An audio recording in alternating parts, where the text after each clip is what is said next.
Pneumonia के संक्रमण से 5 वर्ष से कम आयु के बच्चों की सर्वाधिक मृत्यु होती है। भारत में प्रति 1000 जीवित जन्म में से 5 बच्चों की मृत्यु निमोनिया से हो जाती है, जबकि राजस्थान में प्रति 1000 जीवित बच्चों में से लगभग 6 बच्चों की मृत्यु निमोनिया से हो जाती है। इस मृत्यु दर को 2025 तक आधा करना हमारे देश का लक्ष्य है। इसी दिशा में सेव द चिल्ड्रन इंडिया, बाल रक्षा भारत संस्था, फिलिप्स फाउंडेशन और राष्ट्रीय स्वास्थ्य मिशन राजस्थान के सहयोग से टोंक जिले के 60 शहरी वार्डों में निमोनिया प्रबंधन से संबंधित परियोजना विश्वास का संचालन किया जा रहा है। परियोजना का लक्ष्य निमोनिया से होने वाली 5 वर्ष से कम आयु के बच्चों की मृत्यु में कमी लाना है। निमोनिया प्रबंधन में चिकित्सा अधिकारियों, सामुदायिक स्वास्थ्य अधिकारियों, स्टाफ नर्सों, ANMTC के ट्यूटर्स एवं विद्यार्थियों की क्षमता वृद्धि हेतु परियोजना विश्वास के अंतर्गत जिले में निमोनिया स्किल लैब राज्य स्वास्थ्य एवं परिवार कल्याण संस्थान SIHFW जयपुर के तकनीकी सहयोग से स्थापित की गई है। टोंक में स्थापित ये लैब राजस्थान की प्रथम निमोनिया प्रबंधन स्किल लैब है। स्किल लैब में अभ्यास के लिए 6 प्रकार के स्किल स्टेशन स्थापित किए गए हैं, जहां निमोनिया प्रबंधन का प्रशिक्षण व्यवस्थित रूप से दिया जा सकता है। यहां निमोनिया प्रबंधन में उपयोग होने वाली आवश्यक सामग्री, उपकरण एवं उपचार हेतु प्रयोग होने वाली दवाओं को विभिन्न स्किल स्टेशन जैसे हाथ धोने के कौशल को सिखाने के लिए हैंड वॉश स्टेशन, सांस की गिनती के लिए बच्चे का मैनिक्विन डमी मॉडल, खून में उपस्थित ऑक्सीजन सैचुरेशन का स्तर पता लगाने हेतु पल्स ऑक्सीमीटर, घरघराहट, स्ट्रीडोर व सीटी जैसी आवाज वीजिंग के प्रबंधन हेतु MDI इनहेलर, निमोनिया उपचार की एंटीबायोटिक दवाएं, ऑक्सीजन देने की प्रक्रिया सीखने हेतु ऑक्सीजन कंसंट्रेटर एवं सिलेंडर प्रदर्शित किए गए हैं। इसके अतिरिक्त आशा, ANM, सामुदायिक स्वास्थ्य अधिकारियों एवं चिकित्सा अधिकारियों के लिए निमोनिया प्रबंधन प्रोटोकॉल को भी प्रदर्शित किया गया है।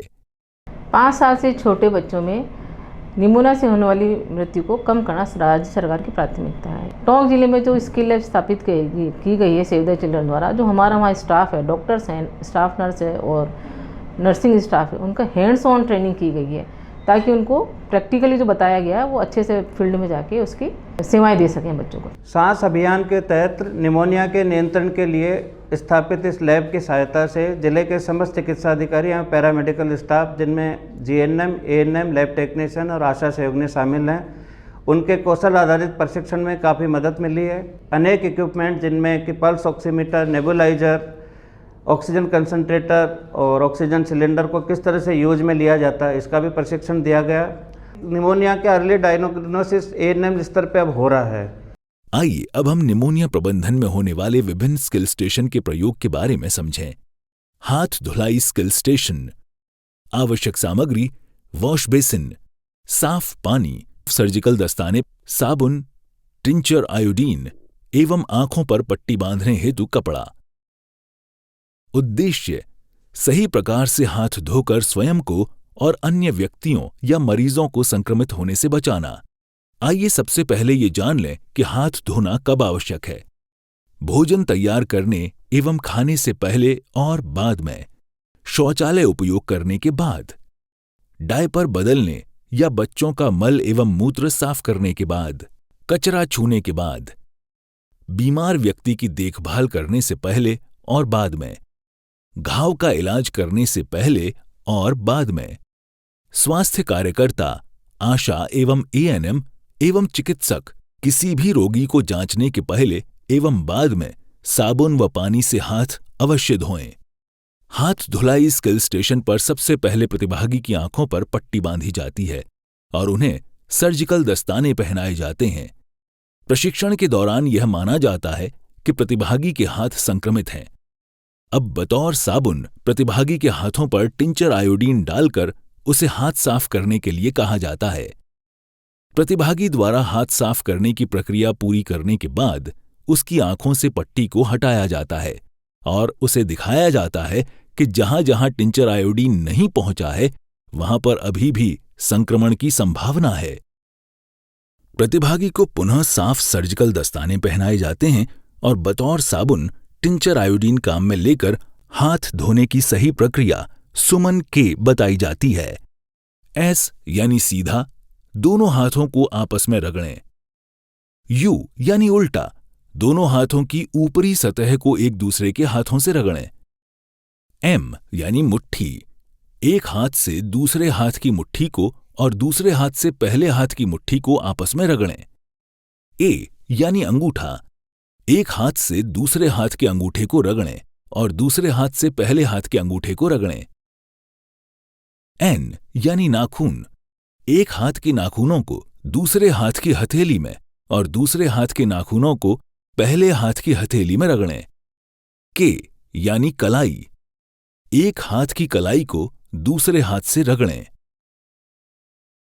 हाथ धोने की सही प्रक्रिया में यह साफ देखा जा सकता है कि सर्जिकल दस्ताने का कोई भी हिस्सा अछूता नहीं रहता, जो कि यह दर्शाता है कि इस प्रकार हाथ धोने से हाथ के सभी हिस्से संक्रमण से मुक्त किए जा सकते हैं। श्वसन गिनती स्किल स्टेशन। आवश्यक सामग्री: बच्चे की मैनिक्विन, डमी मॉडल और स्टॉप वॉच। उद्देश्य: 5 वर्ष से कम उम्र के बच्चों की श्वसन दर को गिनना और निमोनिया की संभावनाओं को जांचना।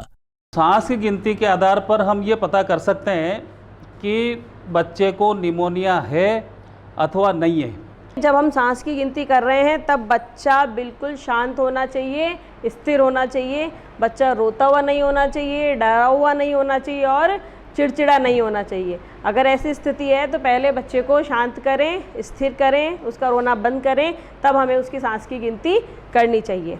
दूसरी चीज़, बच्चा हमेशा समतल जगह पर होना चाहिए। जब हम सांस की गिनती कर रहे हैं तो बच्चा ऐसा नहीं कि इधर उधर ऊपर नीचे हो रहा हो तो हम सांस की गिनती प्रॉपर तरीके से नहीं कर पाएंगे। बच्चों में श्वसन दर गिनते समय हमेशा स्टॉप वॉच का उपयोग किया जाना चाहिए। बच्चों में श्वसन दर को 2 बार गिना जाना चाहिए और यदि श्वसन दर में संदेह है तो दूसरी बार वाली गणना को सही मानना चाहिए। 5 वर्ष से कम उम्र के बच्चों में श्वसन दर कुछ ऐसी होनी चाहिए।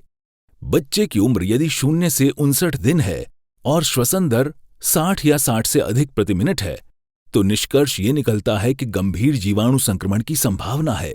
बच्चे की उम्र यदि 2 से 12 महीने है और श्वसन दर 50 या 50 से अधिक प्रति मिनट है तो निष्कर्ष निकलता है कि यह निमोनिया है।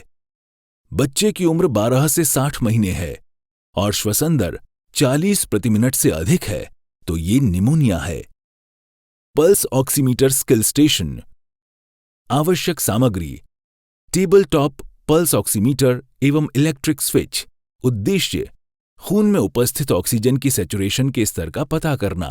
पल्स ऑक्सीमीटर के द्वारा खून में उपस्थित ऑक्सीजन के सैचुरेशन को मापा जाता है। ये खून में उपस्थित ऑक्सीजन संतृप्ति सैचुरेशन का पता लगा सकता है और मरीज में हाइपोक्सिया यानी खून में ऑक्सीजन की मात्रा की कमी की प्रारंभिक चेतावनी प्रदान करता है। पल्स ऑक्सीमीटर के उपयोग से पहले हम यह सुनिश्चित करेंगे कि हमारे हाथ साबुन और पानी से भली भांति धुले हों या सैनिटाइजर से साफ हों। सबसे पहले पल्स ऑक्सीमीटर की जांच कर लें कि यह ठीक ढंग से काम कर रहा है या नहीं। इसके बाद पल्स ऑक्सीमीटर की मीटर रीडिंग को सेट करेंगे और टेबल टॉप पल्स ऑक्सीमीटर के डिस्प्ले को देखेंगे।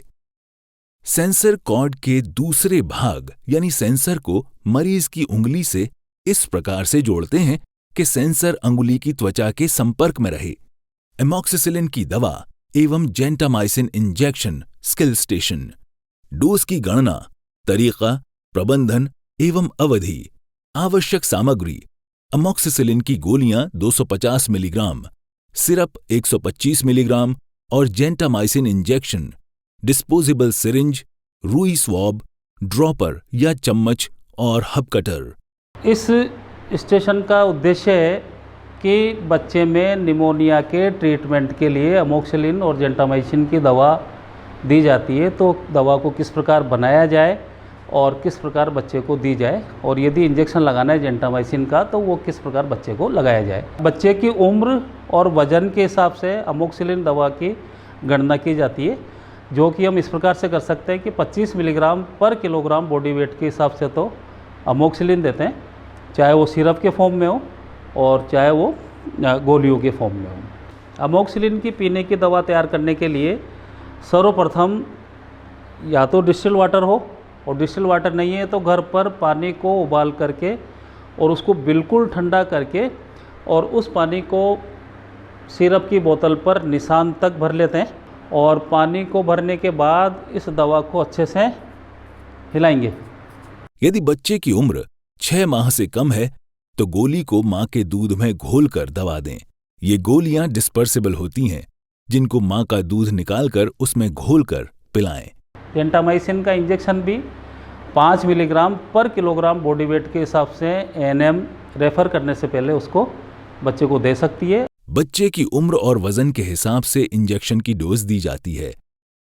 एम्प्यूल तोड़ने के बाद डिस्पोजेबल सिरिंज से दबा लें, एयर बबल्स निकालें और बच्चे को इंट्रामस्कुलर इंजेक्शन लगाएं।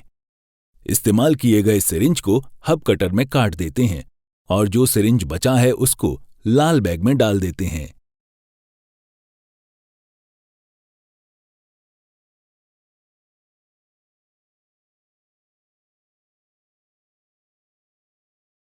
श्वसन उपचार skill station, meter dose inhaler एवं नेबुलाइजर। आवश्यक सामग्री: मीटर डोज इनहेलर, साल्ब्यूटामॉल दवा, स्पेसर एवं मास्क। उद्देश्य: श्वास नली में सिकुड़न और सूजन होने के कारण बच्चे में होने वाली खांसी, सांस लेते समय घरघराहट और सांस लेने में तकलीफ को कम करना। यदि 5 साल से कम उम्र के बच्चों में सांस लेने के साथ घरघराहट की आवाज आ रही है तो मीटर डोज इनहेलर यानी एमडीआई का उपयोग हमेशा स्पेसर के साथ ही किया जाना चाहिए। एमडीआई के उपयोग के दौरान हम यह सुनिश्चित कर लें कि बच्चा स्थिर है और रो नहीं रहा है। एमडीआई के उपयोग में सबसे पहले इनहेलर की टोपी को हटा दें और अच्छी तरह से हिलाएं और मास्क को स्पेसर के मुंह से जोड़ दें। स्पेसर के स्लॉट में एमडीआई को अच्छे से जोड़ें। स्पेसर से जुड़े मास्क को बच्चे की नाक और मुंह के ऊपर रखें। इसके बाद एमडीआई बटन को दबा दें जिससे दवा स्पेसर में आ जाएगी। अब बच्चे को धीरे धीरे और गहरी सांस लेने के लिए कहें। यदि बच्चे को एमडीआई की एक और खुराक की आवश्यकता है तो दूसरी खुराक 2 से 3 मिनट के इंतजार के बाद ही बताई गई प्रक्रिया अनुसार दें। एमडीआई द्वारा सांस के साथ इनहेल की गई ब्रोंकोडायलेटर मेडिसिन के माध्यम से बच्चे की सांस नली का संकुचन कम हो जाता है, श्वास नली की सूजन भी कम हो जाती है और श्वास नली खुल जाती है, जिससे बच्चे को सांस लेने में परेशानी नहीं आती है। नेबुलाइजर, सांस लेने की नलियों को डायलेट करने के लिए ब्रोंकोडायलेटर का प्रयोग किया जाता है। साल्बुटामॉल जो दवा हमारे पास है इसका प्रयोग किया जाता है, उसके लिए नेबुलाइजर का प्रयोग हम करते हैं। उपयोग का तरीका: नेबुलाइजर उपयोग से पूर्व अपने हाथ अच्छे से धो लें। उपकरण का साफ होना सुनिश्चित कर लें। साल्ब्यूटामॉल दवा की सही मात्रा मापकर नेबुलाइजर कप में डालें और सलाइन घोल डालकर उसे 3 मिलीलीटर तक बना लें। एक बार में उपयोग होने वाली दवा की वाइल को ऊपर के ढक्कन को घुमाकर पूरी दवा को नेबुलाइजर कप में डाल लें। माउथपीस या मास्क को टी आकार के एल्बो से जोड़ें। छोटे बच्चों के लिए फेस मास्क और बड़े बच्चों के लिए माउथपीस का प्रयोग करें। नेबुलाइजर ट्यूबिंग को कंप्रेसर के पोर्ट से जोड़ कंप्रेसर चालू करें और देखें कि नेबुलाइजर में धुंध जैसा अथवा वाष्प जैसा आने लगा है या नहीं। नेबुलाइजर को सीधा रखें ताकि दवा घोल बिखरे नहीं। मास्क का उपयोग करते समय सुनिश्चित करें कि ये ठीक से लगा हो। बड़े बच्चों में माउथपीस मुंह में डालकर होठों से बंद कर लेने के लिए कहें। रोगी को धीमी गहरी सांस लेने को कहें। यदि संभव हो तो सांस छोड़ने से पूर्व 10 सेकंड सांस रोकें। एकाध बार नेबुलाइजर को थपथपाया जा सकता है ताकि इधर उधर चिपक गई दवा की बूंदें भी बाहर आ सकें। ऑक्सीजन वितरण प्रबंधन स्किल स्टेशन, ऑक्सीजन कंसंट्रेटर एवं ऑक्सीजन सिलेंडर। आवश्यक सामग्री: oxygen concentrator, oxygen cylinder, nasal prongs, flowmeter, सांद्रता bottle, humidifier, nasal catheter, mask और ऑक्सीजन हुड। उद्देश्य: रोगी के शरीर में ऑक्सीजन की मात्रा 90% से कम होने पर ऑक्सीजन सप्लाई हेतु कंसंट्रेटर एवं ऑक्सीजन सिलेंडर का उपयोग किया जाता है। ये ऑक्सीजन एडमिनिस्ट्रेशन का स्किल स्टेशन है। बच्चों में ऑक्सीजन को 3 प्रकार से दिया जा सकता है, ऑक्सीजन कंसंट्रेटर के द्वारा, ऑक्सीजन सिलेंडर के द्वारा और सेंटर सप्लाई के द्वारा, जो कि वार्ड में लगी होती है। सबसे पहले इसका उद्देश्य के बारे में बातचीत करेंगे। तो ऑक्सीजन देने का उद्देश्य होता है कि या तो बच्चे को रेस्पिरेटरी डिस्ट्रेस हो या फिर हाइपोक्सिया हो, तो ऐसी स्थिति में बच्चे को ऑक्सीजन दिए जाने की आवश्यकता है। निमोनिया के मामले में विशेष करके यदि SpO2 90 या उससे कम, जो ऑक्सीजन का जो सैचुरेशन है ब्लड के अंदर वो 90 या उससे कम हो जाएगा तो भी ऑक्सीजन दिए जाने की आवश्यकता होती है। सबसे पहले ये इसके पार्ट्स के बारे में, इक्विपमेंट्स के बारे में आपको बताऊं। ऑक्सीजन कंसंट्रेटर में 2 आउटलेट होते हैं और आउटलेट को ह्यूमिडिफायर से कनेक्ट किया होता है दोनों तरफ, क्योंकि ये जो ऑक्सीजन बन कर के आती है ड्राई होती है और उसको नम करने के लिए ह्यूमिडिफायर की आवश्यकता होती है। इसके पार्ट्स में ह्यूमिडिफायर जो कि इसके आउटलेट से लगा होता है, उसके साथ ही ऑक्सीजन ट्यूब के साथ ऑक्सीजन हुड लगा सकते हैं, मास्क लगा सकते हैं और नजल प्रोंग लगा सकते हैं। नजल प्रोंग आप देख सकते हैं, ये इस तरह का होता है, नजल प्रोंग होता है। एक तरफ हमने जो है आउटलेट में नजल प्रोंग लगाया हुआ है बच्चे के लिए और दूसरे आउटलेट में हमने लगाया हुआ है mask. Save the children Bharat सरकार और राज्य सरकार के साथ निमोनिया की रोकथाम के लिए काम कर रहा है। ये जो स्किल लैब टोंक के अंदर इस्टेब्लिश की गई है वो फ्रंटलाइन सर्विस प्रोवाइडर्स की दक्षता में वृद्धि करेगी, उनको ये समझने में मदद करेगी कि किस तरह से समुदाय स्तर पर निमोनिया के केसों को पहचाना जाए और किस तरह से उनका आगे रेफर किया जाए। अभी तक जिन लोगों की इस स्किल लैब के माध्यम से ट्रेनिंग की गई है उनकी निमोनिया को लेकर कुशलता, निमोनिया को पहचान, निमोनिया को लेकर जो इलाज हैं उसमें उनकी क्षमता वृद्धि हुई है।